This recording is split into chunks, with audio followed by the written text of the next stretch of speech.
Hi guys, welcome to Java Smart. My name is Jai Pratap Singh. Here I'm going to discuss few interview questions. So let's get started.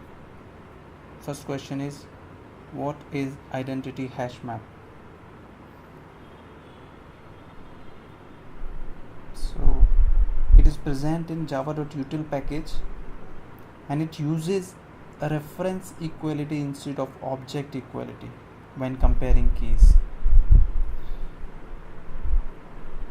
Okay, so the reference of the object is compared, and identity hash map it's not synchronized, so it throws concurrent modification exception.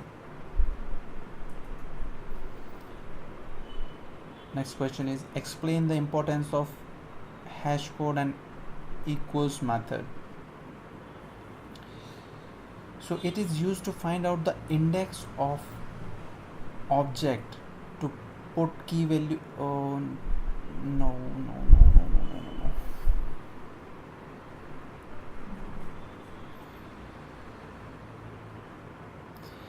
It is used to find out the index to put the key value pair. And for getting the value from the hash map, also we used equals and hashcode method.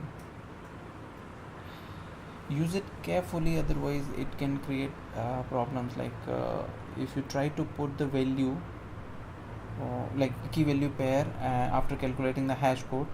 So if the hash code is same of two objects but they are not equal, because there could be a chance that hash code could be same, so that time it will override the last key value pair. And so that's it. You need to be very careful while implementing these two methods. And these two methods should be overridden by all the classes, and it has already been it has always implemented by all the collection classes that does not allow duplicate values. Next question is, how will you make collections read only? So to make collection read only, what you need to do, you need to use a method on collections class, collections dot unmodifiable collection, and you can pass your collection inside that method. Or you can use unmodifiable map, unmodifiable set, unmodifiable list as per your requirement. Next one is, what is enum set in Java? So it is a set implementation for enum types. Stores element of same enum types. You can't store different enum type elements in this, and it doesn't throw concurrent modification exception also. And time complexity for all the operations on enum set is big O1, or we can say constant time complexity.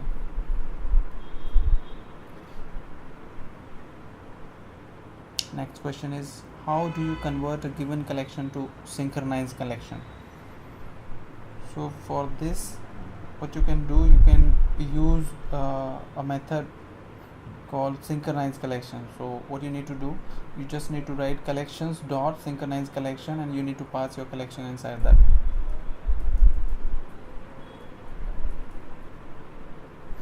Next question, what is weak hash map?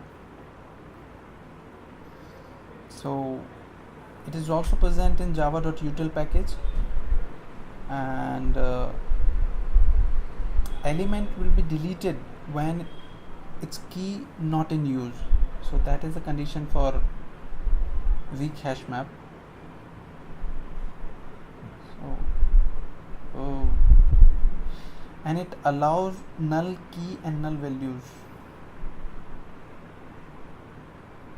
and it's also not synchronize. If you want it to make synchronized, then you need to use same method, collections dot synchronize collection.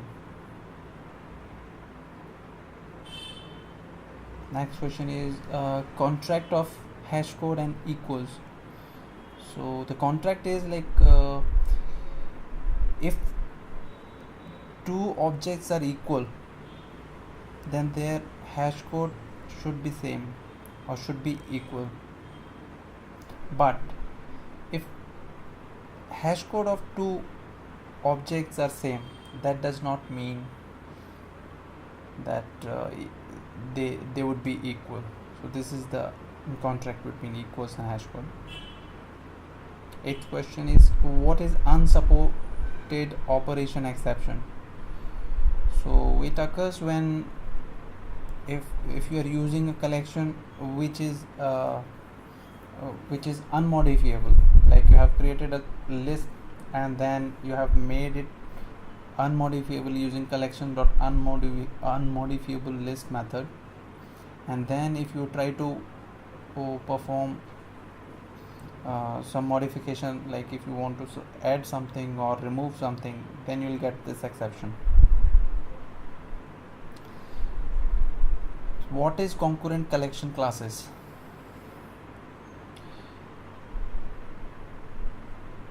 So in JDK 1.5 new package was introduced, and that was java.util.concurrent, which contains all the thread safe classes.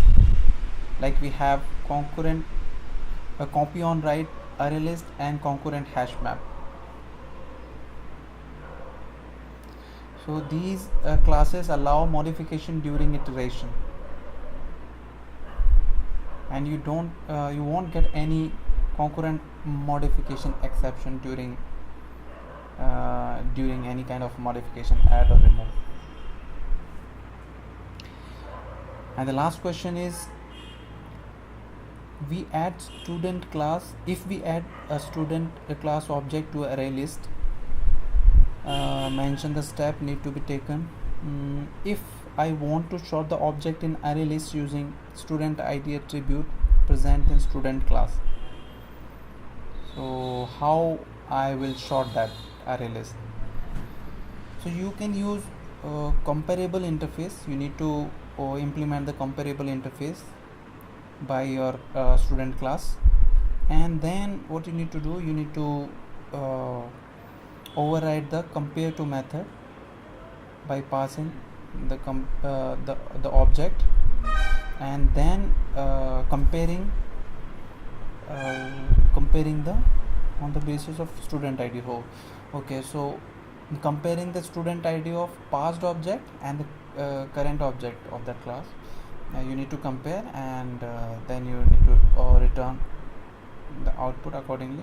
And then what you need to do, while after adding all the student class object in your list, to sort, what you need to do, you need to use collections.sort method, and then you need to pass your class your list inside that, and it will sort on the basis of student ID. So that's it for now. Thanks for watching, and please subscribe my channel.